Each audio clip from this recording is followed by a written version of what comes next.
Hi అండి, welcome to my channel healthy cooking passion. ఈరోజు day 8 అండి. ఈరోజు మార్నింగ్ వాటర్ తీసుకున్నాను. రోజులాగే వామ్ వాటర్ 1 లీటర్ అన్న లీటర్న్నర, ఎవరికి ఎంత కెపాసిటీ ఉంటుందో తాగడానికి అంత తాగొచ్చు. కానీ ఖచ్చితంగా డైలీ మొత్తంలో ఒక 3 లీటర్స్ మాత్రం కంప్లీట్ చేయాలి. ఫుడ్ తిన్నాక మాత్రం వన్ అవర్ అన్న 1.5 అవర్ గ్యాప్ ఇచ్చి తీసుకోవాలి వాటర్ మాత్రం. ఫుడ్ తినేటప్పుడు కూడా వాటర్ ఎక్కువ తాగొద్దు, డైజెషన్ ప్రాబ్లం అవుతుంది. ఇప్పుడు కషాయం తీసుకున్నానండి. ఇది వాము ఒక స్పూన్ వేసి ఒక గ్లాస్ వాటర్లో బాగా మరిగించి ఇలా హాఫ్ అయ్యే వరకు మరిగించాక తీసుకున్నాను. డీటాక్స్ డ్రింక్, డైజెషన్ మంచిగా అవుతుందండి.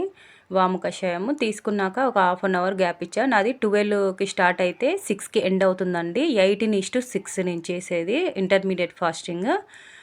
18 అవర్స్ ఫాస్టింగ్ ఉంటాను. ఇప్పుడు నేను రైస్ తీసుకుంటున్నాను. ఒకరోజు రైస్, ఒకరోజు మిల్లెట్స్తో దోశ, ఇడ్లీ అలా తీసుకుంటున్నాను. ఒకరోజు రోటీ, అలా ఒక్కొక్క రోజు ఒక్కొక్కలాగా తీసుకుంటున్నాను. డైలీ రైస్ ఏం తీసుకోవట్లేదు. రైస్ కూడా తీసుకొని కూడా తగ్గొచ్చని నేను ఇలా రైస్ తీసుకొని చూపిస్తున్నాను. కొంచెం క్వాంటిటీలో రైస్ మీరు చూస్తే ప్లేట్లో అర్థమవుతుంది కదా. కర్రీ ఎక్కువగా పెట్టుకోవాలి. ఆయిల్ తక్కువ వేసి చేస్తే మనం కర్రీ ఎక్కువ తింటే మంచిది. ఆయిల్ ఎక్కువ వేసి మాత్రం కర్రీ ఎక్కువ తింటే వేస్ట్ అండి, ఏం యూజ్ ఉండదు. మనకు ఫ్యాట్ కూడా వచ్చేస్తుంది ఫైబర్తో పాటు. అందుకని మనం ఫైబర్ ఎక్కువగా రావాలంటే ఇలా కర్రీస్ ఎక్కువ తినాలి. ఆయిల్, సాల్ట్, అలాగే చిల్లీ పౌడర్ చాలా తక్కువ వేసుకోవాలి. చిల్లీ పౌడర్ కంటే కూడా పెప్పర్ అన్న లేకపోతే పచ్చిమిర్చి ఎక్కువ వాడుకుంటే చాలా మంచిదండి. కారం కంటే కూడా చాలా మంచిది. ఇది క్యాప్సికమ్, టమాటో, ఆలు అండి. నేను ఆలు ఎక్కువగా తీసుకోను. ఆలు కూడా కొంచెం లావు అవుతారు కాబట్టి నాకు ఆలు ఎక్కువ నేను తీసుకోను. క్యాప్సికమ్ ఎక్కువగా వేసుకొని ఒక ఆలు అలా వేసుకొని తీసుకున్నాను కర్రీ. ఇది లిక్విడ్గా చేశాను, అదేమో కొంచెం ఫ్రై లాగా చేశాను, ఆయిల్ తక్కువ వేసి ఎక్కువ కర్రీ తినడానికి. ఇలా తీసుకున్నాను. నాకు స్టమక్ సరిపోతుందండి ఈ రైస్. క్వాంటిటీ కర్రీస్ ఎక్కువగా తీసుకుంటే మనకు స్టమక్ ఫీల్ అయిపోతుంది. ఇంకా మీకు ఏమన్నా ఎక్కువగా ఆకలనిపిస్తే మీరు ఇంకొంచెం రైస్ తీసుకోండి. నేనైతే అంత క్వాంటిటీ నాకు సరిపోయింది. బ్రౌన్ రైస్ కూడా తీసుకోవచ్చండి. నేను బ్రౌన్ రైస్ ఏం తీసుకొని ఇలా వైట్ రైసే కానీ క్వాంటిటీ కొంచెం తీసుకుంటాను, కర్రీస్ ఎక్కువగా తీసుకుంటాను. ఈ తర్వాత ఒక 10 మినిట్స్ అలా గ్యాప్ ఇచ్చేసి టీ తాగేస్తానండి.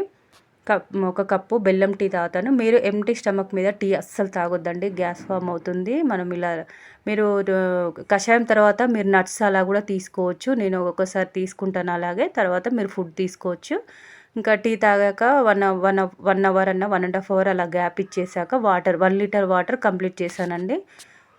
1 లీటర్ వాటర్ కంప్లీట్ చేసేసాక మళ్ళీ ఈవినింగ్ 5 to 6 నా ఈటింగ్ టైం స్టార్ట్ అవుతుంది. డిన్నర్ ఇంకా పప్పాయ 2 పీసెస్ తీసుకున్నాను. అలా బాగా పండినవి అయితే కాన్స్టిపేషన్ ప్రాబ్లం ఉండకుండా మంచిగా ఉంటుందండి. మీరు ఇలా పండినవి తీసుకోండి, బాగా పండినవి. అలాగే బొబ్బర్లు అండి. ఇవి బొబ్బర్లు మంచిగా నానబెట్టి ఉడకబెట్టేసుకొని ప్రోటీన్ కోసము ఇలా మంచిగా పోపు ఎక్కువగా ఆయిల్ వేయలేదు, లైట్గా కొంచెం గీ వేసి కొంచెం ఆనియన్, కొత్తిమీర అలా వేసి ఇలా ఫ్రై లాగా చేసుకొని తీసుకున్నాను. లైట్గా పోపు వేసాను. ఇవి అంజీర్ ఫ్రూట్స్ 2 తీసుకున్నాను. ఇక రా ఫుడ్ ఎక్కువగా ఇలా తీసుకుంటే మంచిదండి. ఈవినింగ్ టైంలో చపాతీ కన్నా ఇలా ఎక్కువ రైస్ ఇలా కంటే ఇలా తీసుకుంటే బాగుంటుంది. ప్రోటీన్ అన్న మొలకలు, ఇలా నేను మొలకలు అలా తిని కూడా ఒక డైట్ చేశానండి. షార్ట్స్లో పోస్ట్ చేశాను 1 month అని. ఇంకా ఈసారి మొలకలు తీసుకోకుండా కొంచెం ఇలా తీసుకుంటున్నాను ఫుడ్. మీకు అందరికీ మొలకలు పడవు కదా, అలా నేను ఇంకా రకరకాల డైట్స్ చేశానండి. రకరకాల ఫుడ్తో ఇలా కొత్తగా నేను ఇంకా పోస్ట్ చేస్తూనే ఉంటాను. మీకు ఇవి నచ్చితే మాత్రం లైక్ చేయండి. నా ఛానల్ని సబ్స్క్రైబ్ చేసుకోండి. మీకు ఈ డైట్ వీడియోస్ యూజ్ అవుతాయంటే మాత్రము మీరు ఇట్లా ట్రై చేసి చూడండి. మంచి రిజల్ట్ ఉంటుంది. ఫ్యాట్ కూడా మంచిగా బర్న్ అవుతుంది ఇలా ఈవినింగ్ రా ఫుడ్ తీసుకోవడం వల్ల. ఇంకా పూర్తిగా రా ఫుడ్ కూడా తీసుకుంటాను. ఇలా ఉడకబెట్టినే కాకుండా కొంచెం యాడ్ చేసుకుంటాను ఎప్పుడన్నా రేరుగా.